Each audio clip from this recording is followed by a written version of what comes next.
Samantala sa ating mga balita, nakaalerto pa rin ang National Disaster Risk Reduction and Management Council sa epekto ng low pressure area sa Mindanao. Sa pinakahuling ulat ng ahensya, 13 na ang nasawi, habang mahigit sa 20,000 pamilya na ang inilikas dahil sa sama ng panahon. Si Waywaya Makalma ang ating tagapagbalita. Mga dating sinalanta ng malalakas na bagyo nitong nakalipas na taon ay nakakaranas ngayon ng malalakas na ulan lamang sa low pressure area. Kaya naman mahigpit na tinututukan ngayon ng National Disaster Risk Reduction and Management Council ang mga probinsyang tatahakin ng low pressure area. Nagsimula nitong weekend ang pag-uulan na nagdulot ng 7 insidente ng landslides at pagbabaha sa Region 10, 11 at Caraga Region.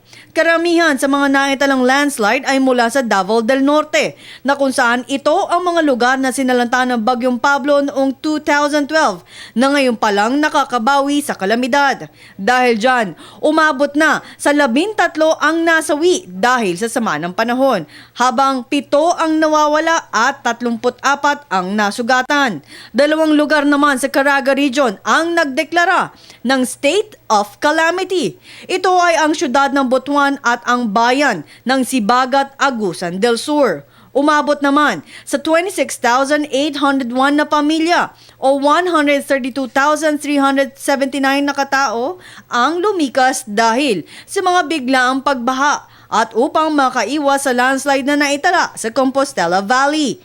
Mahigit 4,000 pasahero naman ang stranded sa Matnog, Sorsogon at dahil sa LPA, 22 kalsada at 13 tulay ang hindi madaanan ng mga motorista. Ayon kay Major Reynaldo Balido, nakapaghanda ang local RDRRMC at tumugon naman kaagad ang mga residenteng apektado. Of course, dapat natuto na tayo. And majority nung karamihan ng mga local DRMOs at saka yung mga tao ay nakapag-conduct naman ng preemptive evacuation.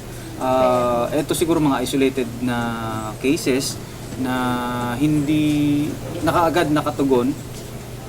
Alam naman natin yung mentality ng ating mga kabayan. Unang-una, madaling makalimot doon sa mga karanasan nila nung hindi pa nga nagdadalawang taon o 2 taon na, 2012.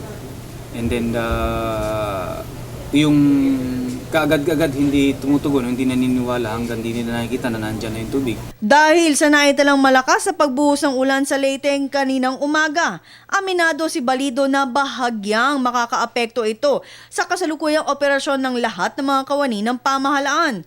Mula sa pangungulekta ng mga bangkay hanggang sa pamamahagi ng relief goods at pagtatayo ng mga sa Eastern Visayas na sinalanta ng Bagyong Yolanda. Of course, makaka-apekto ito dahil malilimit yung ating movement. Yung iba na sasagawa ng clearing operations, ganun din. Yung Task Force on Cadaver Collection, pati yung gumagawa ng mga bunkhouses natin, kung inuulan sila, maapektuhan din. So may delay ng konti yun? Expectively. Para sa Telebisyon ng Bayan, Waywaya Makalma.